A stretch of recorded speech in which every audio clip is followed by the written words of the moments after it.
Lorsqu'on fait des jeux de tag, les habiletés et les compétences peuvent être très grandes. On peut y aller autant avec la motricité globale, on peut rajouter des jeux, par exemple, avec de la mémoire, comme les noms et compagnie. On peut travailler aussi l'endurance, donc c'est un jeu pratique, clé en main, que vous pouvez utiliser n'importe où, à n'importe quel moment de votre journée et aussi avec un nombre illimité de participants. Une des tags que j'affectionne particulièrement, c'est la tag Tic-Tac-Toe. L'objectif est simple.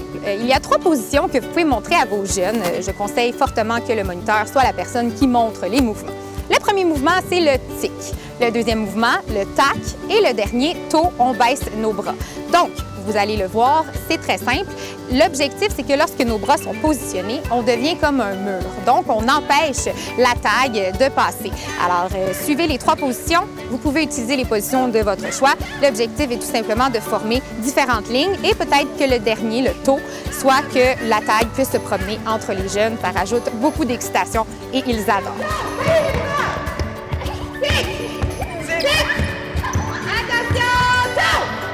Dans les tags, il y a la tag cruche. L'objectif est de placer vos jeunes 2 par 2. On peut utiliser le concept du bras dessus, bras dessous. Lorsqu'on est en position cruche, donc 2 personnes ensemble, nous sommes positionnés dans le sol et on ne peut pas bouger.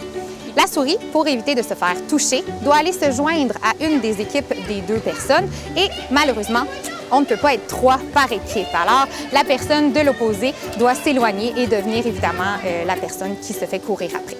La prochaine tag que j'aime beaucoup, c'est la tag maison voleur. Alors, il y a 2 clans, les maisons, les voleurs. Moi, je les place sur des lignes. C'est à votre discrétion, ça peut être des groupes, mais oui, principalement sur une ligne, c'est beaucoup plus pratique.